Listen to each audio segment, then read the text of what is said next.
Hey YouTube, so it feels like the glory days of Elden Ring PVP are coming to an end.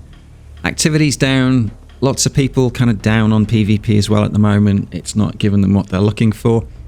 But what if there was one more patch that was going to save the game and revitalize it and bring people back?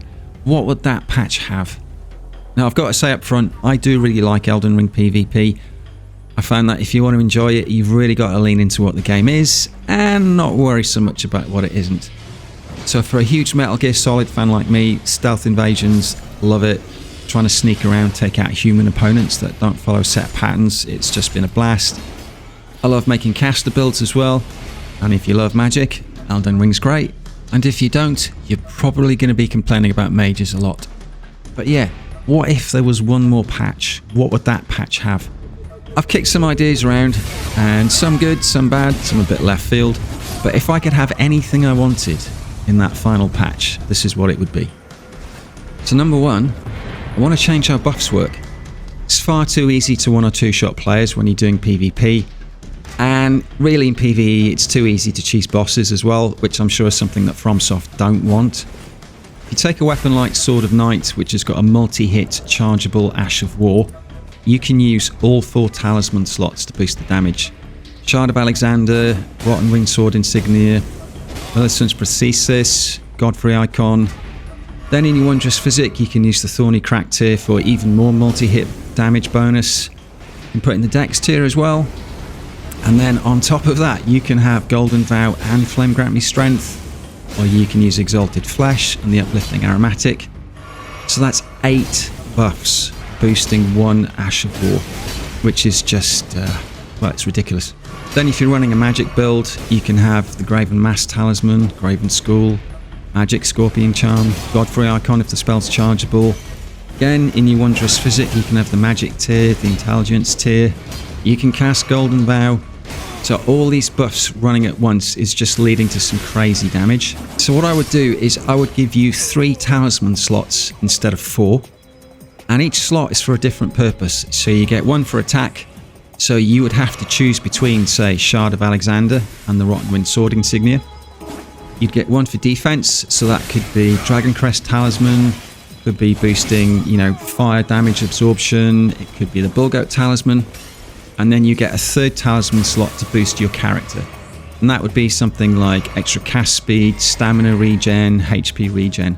So that really forces you to prioritize what it is that you want on your build. Now some players might say that's going to impact, making builds and build diversity. But I kind of disagree because, Demon Souls, Dark Souls, we only had 2 slots. So I still think having 3 is actually pretty generous.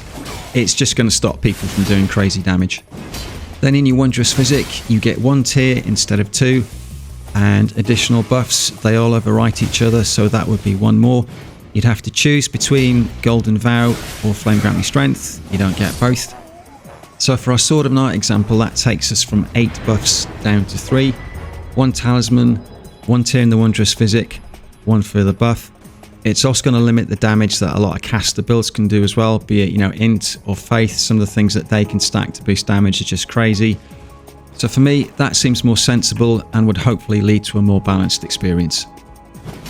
Next up, Ashes of War. How to solve the problem of L2 spam. One way you could do this is to separate them from FP. So other games, I was playing Legacy of Kain Blood Omen 2 for example before Christmas. That has a mechanic where you earn your special attack through blocking. So there's a meter that you charge, and the meter's full, you get your special attack. Team Ninja games have something similar as well. So you could have a timer for each Ash of War, so it will recharge, but you can accelerate that through attacking or blocking. What you could also do is put the different Ashes of War into tiers. So for example, something like Square Off would recharge a lot faster than, say, Giant. So this would reduce L2 spam, obviously. You'd have to be a lot more selective about when you use your Ash of War. So your special attack becomes genuinely special. And if you're a pure melee build, you don't need to worry about leveling Mind or carrying Starlight Shards. Now if that helps make Ashes of War better, what about other combat mechanics? One of the things that I really hate is power stanced jump attacks. It's just a dumb play style, people spam them all the time. So I would change what you're able to power stance. So you can absolutely have a weapon in each hand, but if you want to power stance 2 weapons of the same type, light to medium weapons only. So things like straight swords, katanas, yep, absolutely fine. Spears, fine. 2 giant crushers, not happening. I mean, come on. Who's power stancing 2 giant crushers in real life and then doing a jump attack with them? So I changed that. You want to do power stance jump attacks, light to medium weapons only. Now, one contentious subject, poise and hyper armor. This is something that FromSoft have kept tinkering with throughout the life of the game. They will increase poise damage of weapons in one patch, reduce them in the next. Obviously, we had patch 1.10. You can have the debate about passive poise versus active poise. For me, there has to be a reward and trade-off between different playstyles. But right now, it's far too easy for players to put on some heavy poise armor, two-hand something with a ton of hyper armor and just wildly swing away, or do the poke, double poke, and it's just, let's be honest, it's just brain dead. So the question obviously is what to do about it. I think they've got to take another pass at the numbers on the weapons, so how much poise damage they do and how long hyper armor is active for. I know it's hard to balance a game that has so many different weapon classes, but it says a lot that after so many years and so many games, they still haven't got this quite right. It needs to be more incentive for build diversity and build creativity. Obviously, we don't want to return to Dark Souls 3 straight sword R1 spam. You know, those colossal weapons should be viable. But Elden Ring PVP at meta level, sometimes it feels like gaming by spreadsheet, and you might as well watch 2 AIs play against each other. One more thing on combat mechanics, which is an easy change. If you go back to the other Souls games, you'll know the lock-on distance is a lot shorter compared to Elden Ring. So a lot of the problems you have when you're being ganked, spell spam, bow spam, the range, the tracking, that's something that FromSoft could easily fix, and I really hope they do. Let's talk about multiplayer mechanics, because I think there's a lot of quick wins here that FromSoft could easily implement. We all know blue hunters are annoying. You kill one, another one appears. So hosts, in this patch, my patch, you get 1 per invasion session. That's it. Also, if I kill your phantom, you don't get to resummon them. Their job was to protect you. They failed. They don't get a second chance. Now, I'm going to be generous and let you summon a different phantom if you can find one, but the original one, no way. And we all know phantom downscaling is an issue as well, so even though they do less damage, they still get the benefits of their stats for the weapons, the armor, their resistances. So how about we reduce max level from 713 to say 200? I mean, why does someone need to be above level 200? It gives you 2 damage stats, 60 vigor, plenty of room for mind and endurance, and if you're still struggling in PvE, you can always use a great rune or summon some help. Some obvious changes, yes, Taunter's Tongue should be changed, so if a host uses it to summon an invader, they cannot turn it off when the invader arrives. I also wish they would turn off friendly fire between invaders as well, because even though the game has been out nearly 3 years, I am still getting attacked by co-invaders. So FromSoft, please, either educate them or turn off the friendly fire. When it comes to the player limit, I'm actually in 2 minds about this. As someone who loves doing stealth invasions, I love the infiltration mission vibe of a 1v2, a 1v3, and having a co-invader can spoil that. But having played Dark Souls 3 again before Christmas, one of the things that I realised I missed is the community vibe of PvP, when you've got someone using the dried finger to create activity. So if we could have that 6-player limit in some of the legacy dungeons, say Lindell and Farum Azula, I think that would be awesome.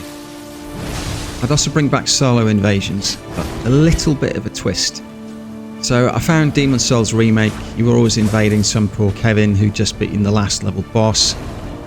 Didn't know what they were doing, didn't know where they were going, and it's not fun, it's not a challenge, and I don't know why any serious invader would actually enjoy doing that.